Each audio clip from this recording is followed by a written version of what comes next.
Crossroads have always been scary. For hundreds, maybe thousands of years, human beings from cultures the world over have viewed them with fear and suspicion. Crossroads are said to be the touch point between dimensions. They are the unknown. You can never know exactly what lies at the end of either path, and once you've picked one, there is no going back. Luka Doncic finds himself at a crossroad. He is already one of the best basketball players alive and has accomplished more by age 26 than the vast majority of professional basketball players ever have or ever will. He is on a career path that, if he can sustain it, will place him in a basketball pantheon that is occupied by the same number of people who have walked on the moon. It's one small step for man. Keeping that pace will be easier said than done though. More is now expected of him than ever before. His new team is under new ownership, and his fate will be decided not only by himself, but by people and circumstances around him. This is the crossroad. Can he maintain his record-breaking trajectory? What are the things that might alter that flight path? And if he does manage to keep it, where exactly does that mean he'll land? If Luka Doncic retired tomorrow, he would be a first-ballot Hall of Famer.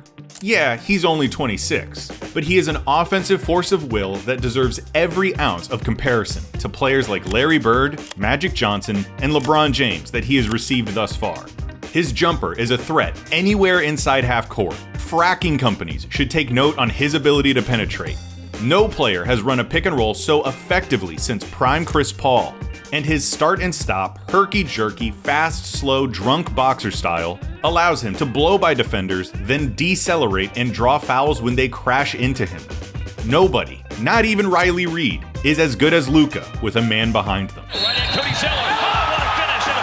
Best of all, there are no question marks surrounding his competitive edge and crunch time abilities.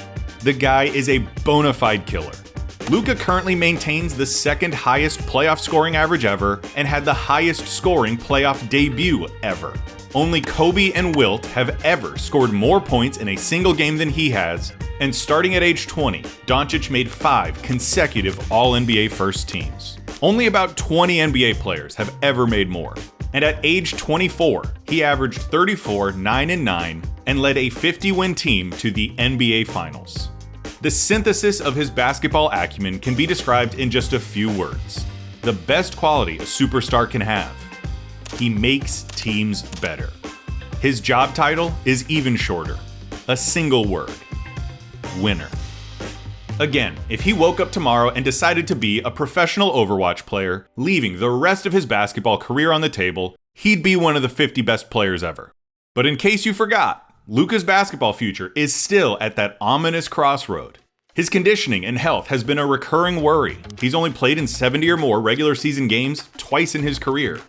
It's never mattered that he wasn't the fastest or most explosive. The major advantages that a dedicated approach to his fitness would provide are in the departments of his stamina, defense, and injury prevention.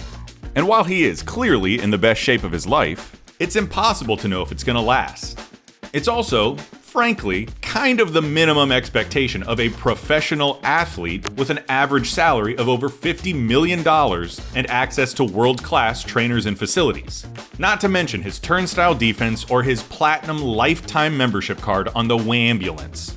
Forgive me if I sound like Nico Harrison when I say all that, because Nico Harrison traded him from the Mavs for those exact reasons. To be clear, it was the dumbest trade in NBA history, and I do not mean to defend it in any way. But there are some identifiable criticisms of Luka. In today's basketball, he is the yin to Jason Tatum's yang. Tatum is a picture-perfect basketball player. On paper, he has everything you could possibly want from a franchise guy. Yet he is still plagued by questions about his possession of the amorphous it factor. Close our eyes. Think about Magic Johnson. Think about Michael. Think about LeBron. You can see the imagery. Close your eyes now and do it with Tatum. I don't see anything. Doncic, meanwhile, definitely has it, but his shortcomings are immediately identifiable to the naked eye. And he got traded for them. As dumb as the trade was, and it was dumb, it was for a reason. Yeah, Nico might have freaked out over a 1% chance that Luka had already peaked, but still, it's not a 0% chance. The difference between myself and Nico is that I am not a complete moron. I don't think that those issues necessitate trading a once-in-an-ever talent entering his prime in conference to basketball's immortal powerhouse franchise for nickels on the dollar. Still, it's probably kind of embarrassing for Luka. This is the second time in his career that a team has had him in their hands and said no thanks. But there is nobody more qualified to help him than LeBron James. Before we go any further though, this video is brought to you by Akiflow. Sticky notes run my life. They're always scattered all over my desk with notes on projects, random thoughts, and especially to-do lists. I have a hard time keeping track of all the different plates I might have in the air at one time, and an even harder time figuring out when to go after each thing. Which, of course, can quickly become overwhelming and end up becoming paralyzing. Which is what Akiflow is here to fix.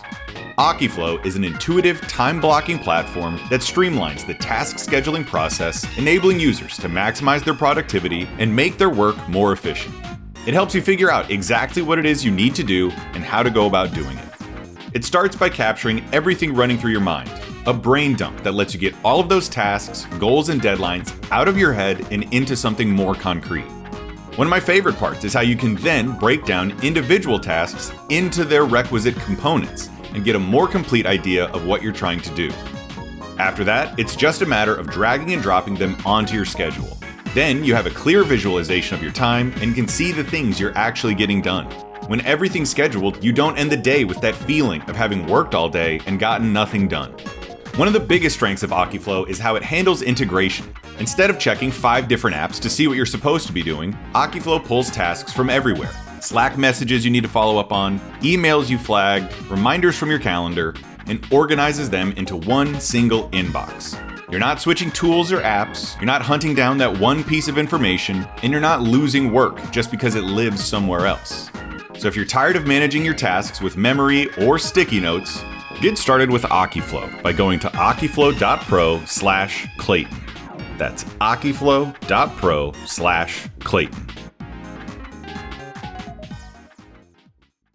Going into his age 26 season, his first in Miami, LeBron had also lost to finals, made 4 All-NBA first teams, and averaged numbers eerily similar to Luka's. LeBron even lost that 2011 finals to the Mavs and became the laughingstock of the sports world. And he still bounced back so hard that he polarized basketball's GOAT discussion. And he did it with unbelievable physical conditioning, a willingness to improve on his flaws, mental toughness, basketball savvy, and leadership. Literally no one in the game has figured out more than LeBron has. But will he pass those lessons on? And can he? Or should he? I don't doubt LeBron's desire to win, but an integral part of his life has been the desire, attempt, and success in holding all the cards. He has always sought and held leverage. He was the primordial mover of the player empowerment era, essentially founded his own agency, and has been the de facto GM of nearly every team he's ever played for. Outside of league commissioners, it could be argued that nobody in American sports has been as powerful in the last 15 years as he has. And he has never, not in his 40 years of life, not been the best basketball player on his team. He is no longer, and not to just anyone. He is effectively the sidekick of the player with the highest playoff usage rate in NBA history. Can he adjust to that? Pass off the car keys like Kareem did with Magic all those years ago? Or does he keep the pressure on the Lakers, exert power through clutch, and try to force their hand into a win-now situation, trying to cash in on his last few years of a basketball mortality that has lasted longer than anyone's? It's why this year of all years could prove to be the Crossroad. Don't expect the Lakers roster to look the same in April as it does right now. Luka and LeBron have skill sets that overlap pretty considerably right now, and benefit from having the same flavor of supporting cast. Athletic bigs, knockdown shooters, and high-level defenders who can pick up their slack. And while the duo will absolutely make the players around them better than they'd otherwise appear, it's kind of hard to look at their roster right now and call it championship caliber, especially in the West.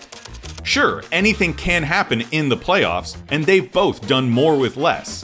But what happens between now and then? You have to expect some roster change, but how does it come about? And more importantly, why? Is it because the Lakers are competitive, vying for a top playoff spot and are just a piece or two away, as they seem to be at present, or do things go south?